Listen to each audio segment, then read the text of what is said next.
Daniel and I are in the airport. I don't know if we're in focus. We're done basically. This is it. I can't really believe it, honestly. Should we talk a little bit about the fest? Okay. So, what was your favorite movie that we saw? 8th Grade. It's a film about youth, unlike any I've seen before, with a fantastic breakout performance from Elsie Fisher and a fantastic breakout direction from Bo Burnham. Yeah, I was expecting something really kind of generic from him, honestly, because I don't know, but like he put in a really stylistic and really interesting directorial debut. Elsie Fisher is phenomenal. She's a great up-and-comer. I hope she goes places because she's amazing in this movie. I was worried about the lack of seriousness, but because of his stand-up comedy, but there's nothing. It's not a silly movie. Through his exit of comedy and his entrance to film, I can see that it's truly going to work out for him because he's not adapting his style. Yeah, I agree. I mean, he's adapting his style, but for the best. He's not continuing the same. Yeah, no, he's doing something new. He's doing something inventive, which I think is really admirable for him. Polsky, let's do favorite performance of the festival. I'd say Elsie Fisher from 8th Grade, but I want to change it up a little bit. Let's exclude 8th Grade. Yeah. So 8th Grade is banned. I'm going Armie Hammer from Sorry to Bother You. Really?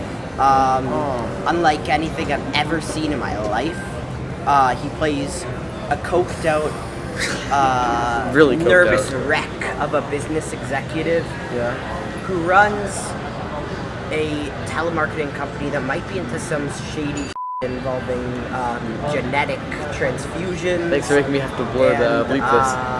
No, you don't have to bleep this. Yeah, for YouTube. No, I said genetic transfusion. You said shady. He is just wonderfully insane. My kind of performance. He is wonderfully insane. I'll agree with that, but I don't know if it's like a revolutionary performance or anything. I'd say from him. Maybe. Considering it's from him. Considering he just played one of the most soft-spoken characters of last year. Yeah, no, he's weird in this movie for sure. But he has I think, no, he does. Honestly, I'd probably give it to. I really liked the girls in Never Going Back, but I couldn't pick between the two of them honestly because I think they both give fantastic performances. Yeah, no, it's their combination that makes the movie so great. I agree. So I'm gonna go with Nick Offerman from Hearts Beat Loud. You disagreed though. You said you didn't like him that much in the movie.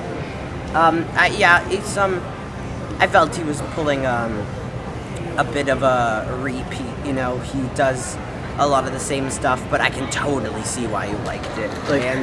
I think it's a good movie. I just thought it's a little bit generic, but yet again, I can totally see where you're coming from. Yeah, I thought he brought a lot of emotion into the performance that I wasn't expecting from someone who does a lot of straight comedy and a lot of broad comedy.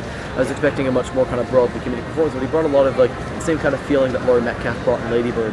With a bit of like darker undertones and some weirdly dark themes, but he brings some levity to it, which I think is needed. So it's a breath of fresh air, that character, and I think he did a fantastic job portraying it. So I would go with that. How about a favorite personal moment of the festival?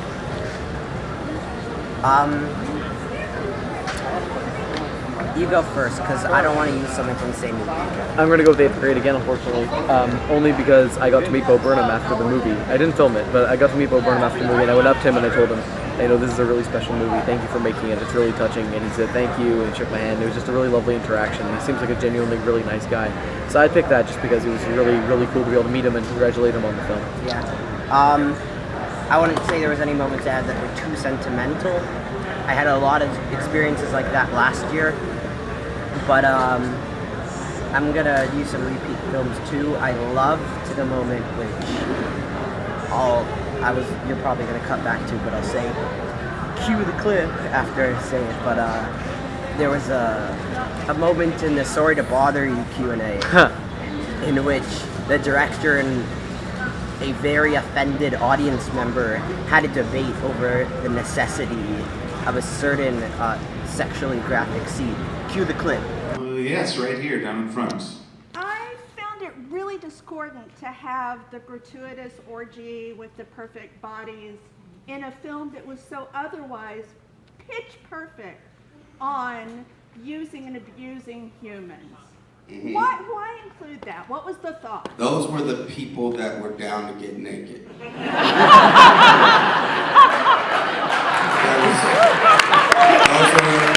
We put out a call And we tried to get people who tried to get people in there that was naked. And when you were editing, you edited that in, and it made it go in and out and lingered over it lovingly. How, in a movie that's about slavery and, I mean, you know what the movie's about. Yeah. Why would you do that? Why would you do that? Let's also not The forget whole that- point is that this is a party that Steve Lift is Yeah. throwing. And Yeah, give me a little credit. We Is already, it- we already had that in the rhinoceros and fireplace room. I just found that really. Good question. I think you were probably making a point about gratuitousness. It certainly wasn't a virtue Yeah, I mean- for Army's characters to behave in it's, such a manner. yeah.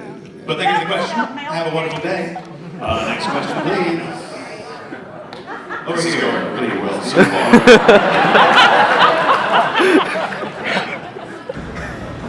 You weren't even there for that though. You were like in the washroom when that was happening, weren't you? Having I think fun fact about that washroom interaction. What was the fun fact about that washroom interaction? Oh yeah, so I was waiting to use the washroom, and then I see somebody turning away from the urinal, and I'm like, oh, I can use it, but I look up and it's Bo Burnham leaving, so that was pretty special. He used the same urinal as Bo Burnham. That is pretty special. This is going online for everyone on Earth to see, Daniel. Yeah.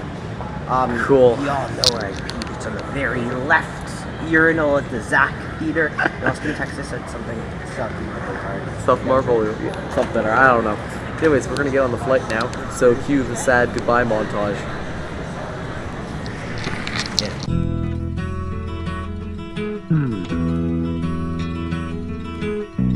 Like the pine trees lining the winding road, I've got a name, I've got a name. Like the singing bird and the croaking toad, I've got a name, I've got a name. And I carry it with me like my daddy did, but I'm living the dream that he kept here. Moving me down the highway, rolling me down the highway, moving ahead so life won't pass me by.